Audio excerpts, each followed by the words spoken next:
Hello, guys, and welcome back to Mystery Lake. The episode of today is a very special one for me, as I'm presenting to you a deck that means really a lot to me. Not really because it's a deck that I have played before, or that I've played to any tournament in real life, but just because it involves one of my favorite Pokemon, which is the Typhlosion. This deck I have never seen someone else play this kind of deck here. So let's start describing it because it's a fairly unique deck. That's what I would say.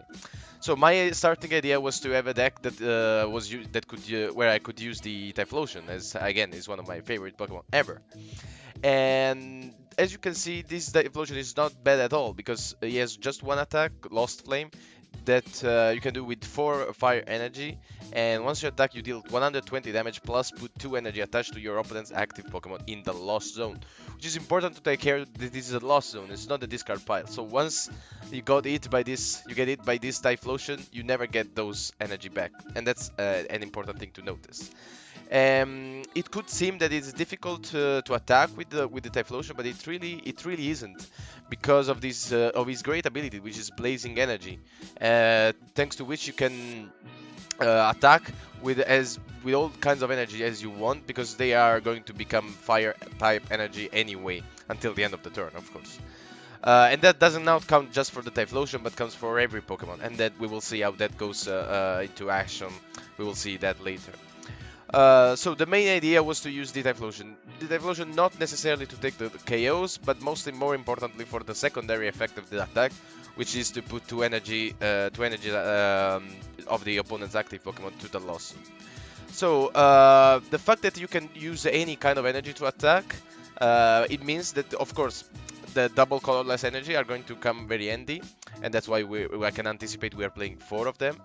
But also, you can attach him any kind of energy from the discard pile, for example, and they could be, for example, again, psychic energy. Who do we know that attaches energy, psychic energy in particular, from the discard pile to a Pokemon in the bench? Well, we have met him in the previous videos as we talked about the Ultra Necrozma, and I'm talking about the Malamar.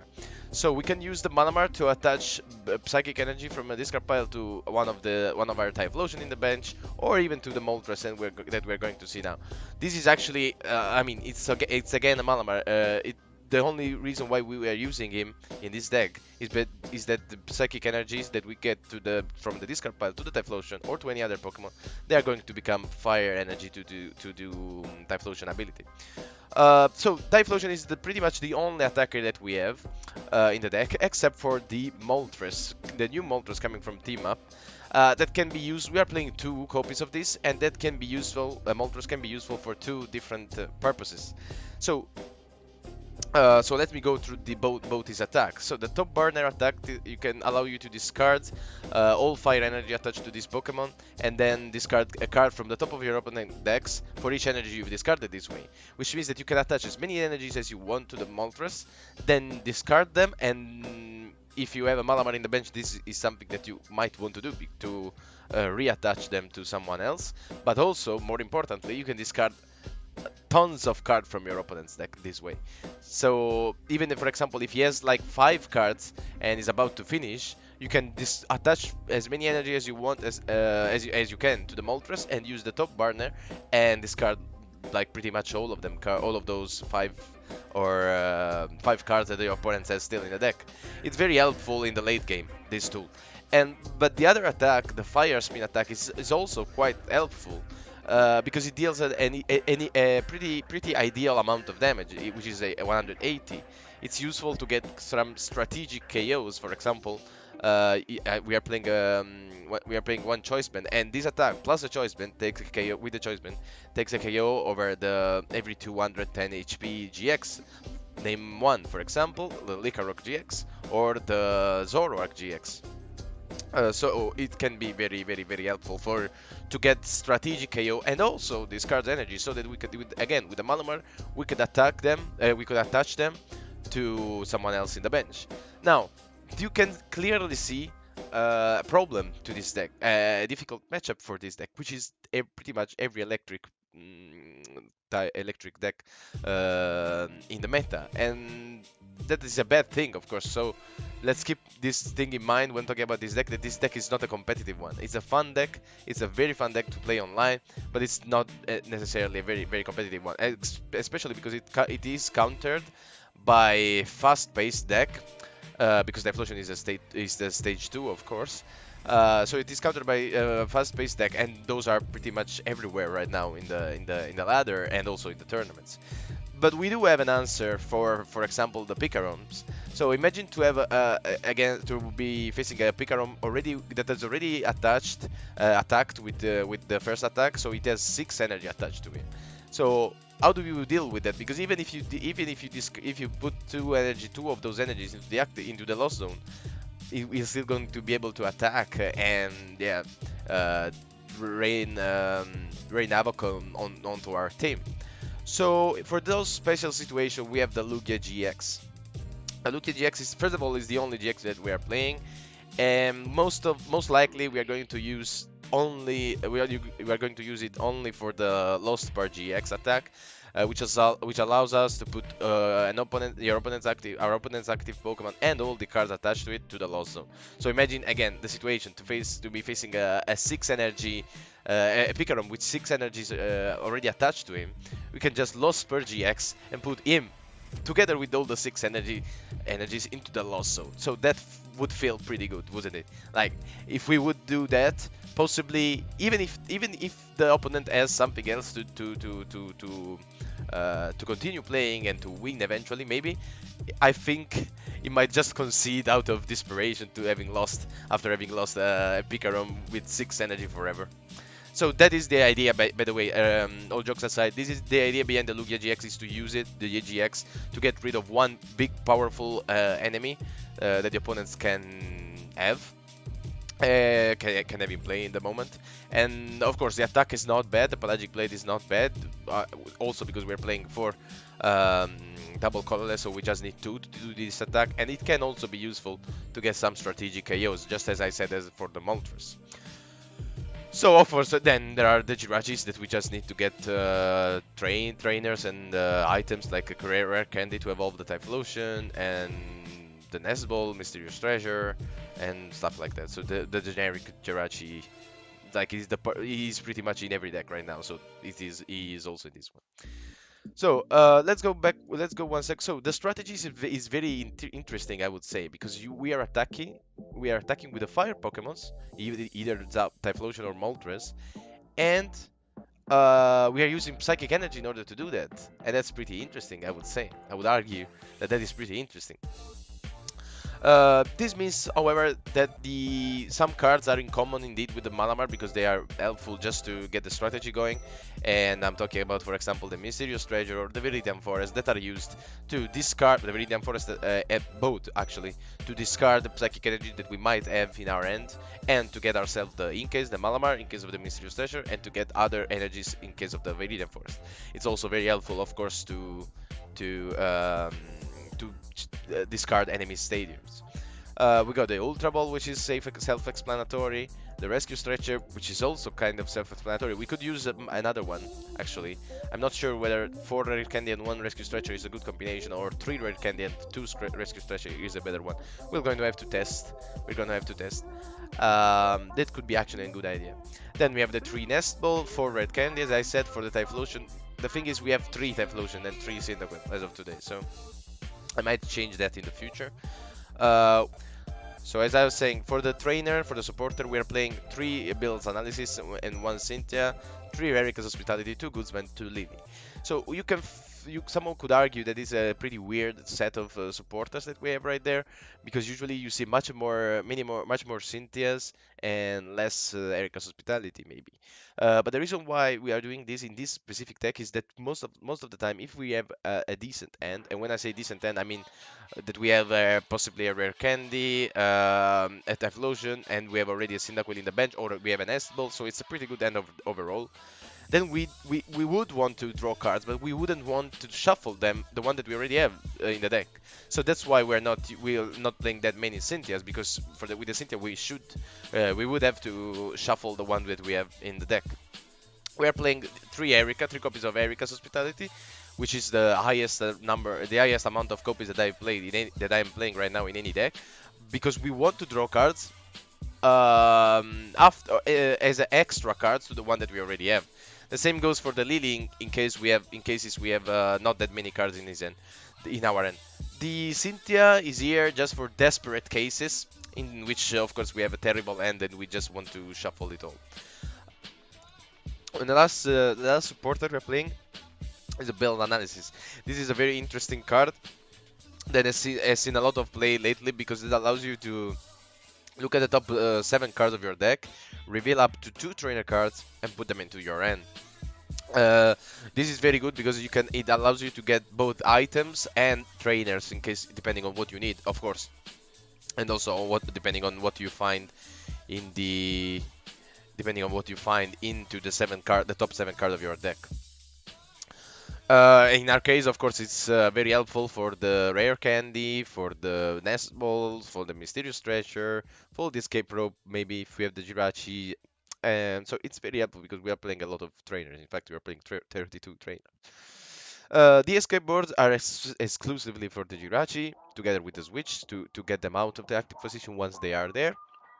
And as I said, the choice bands, we're playing just 2 because ideally they would be just for the 2 Moltres, so that he can deal 210 damages to the GXs, or even for the Lugia, maybe to deal the 200 damage and take strategic KOs. So this is and then we are playing 4 double colorless energy and 6 psychic energy. So 6 psychic energy is not a lot. 6 psychic energy is not a lot, but we have tools to get them. We have 2 Viridian Forests, we have the Energy Loto. The Energy Loto is mostly for the double colorless because it allows you to get special energy as well. So it's mostly for the double colorless, but it also, depending on the situation, it can be used for the psychic energy as well. So the reason why we are playing not that many energies is exactly this one, that we have multiple ways to find the energies that we need, whether it's with the Viridian Forest or just drawing them with some other supporter. So that is the idea behind the deck. It is a competitive deck, of course not, because why is it not a competitive deck? Because the Typhlosion is too slow of a Pokemon.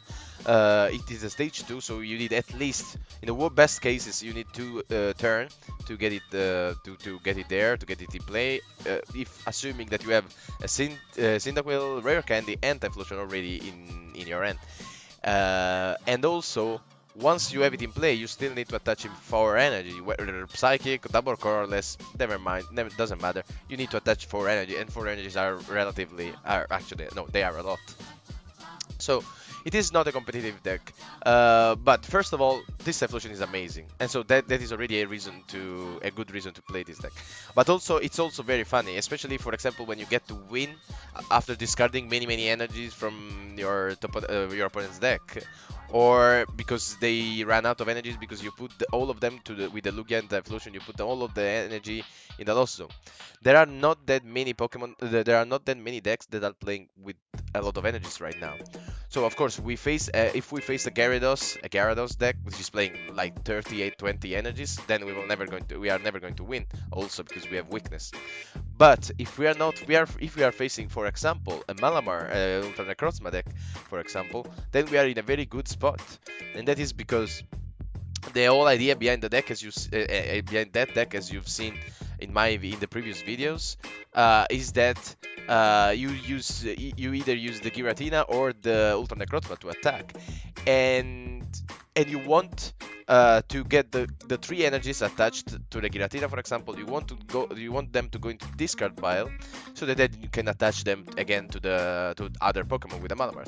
But if we hit the Giratina with the Typhlosion, we are putting the 2 psychic energy out of 3 into the Lost Zone, so you're never going to get them back with the Malamar.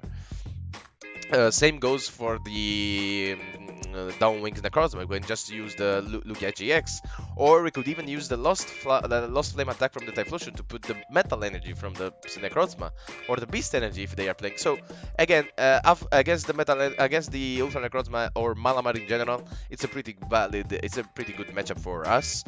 As I said, against the Electric, pretty much every electric deck it's not a good one because they are very fast paced, so they might get KOs over the Cyndaquils and the Inkay very early in the game. We might not even be able to attack with the Typhlosion or with the Lugia. So it suffers against the Zapdos, Jirachi, Jolteon, Pikarom. It's okay. I figure that it's a relatively even matchup against the Zoroark. Because we can take some good KOs with the Moltres and the Lugia. We can also put some Pokemon in the Lost Zone, some energy. If we put the double colorless in the energy in the Lost Zone, for example, it's going to be a very difficult game for our opponents because they rely on the double colorless energy to attack with the Zoroark. And also, in the best cases, a Zoroark deals 120 damage, and this Typhlosion is pretty bulky. It's 160 SP. So I figured that out of the three decks that are most commonly, that are most widely used to these days, so the electric archetype, let's say, the lightning type archetype, the Ultra Necroz, the Malamar variants, and the Lycanroc, Zoroark Lycanroc, this deck can say it can argue with those decks. It's a pretty even matchup with 2 out of 3 decks with the Malamar with the Malamar variants and with the Lycanroc, Zoroark decks. Unfortunately, against the against the lightning type is a bad matchup, and that's nothing you can do about it. We have only the Lugia to face them with the Lost Part GX. So, I hope you enjoyed this deck profile. It's a pretty unique deck.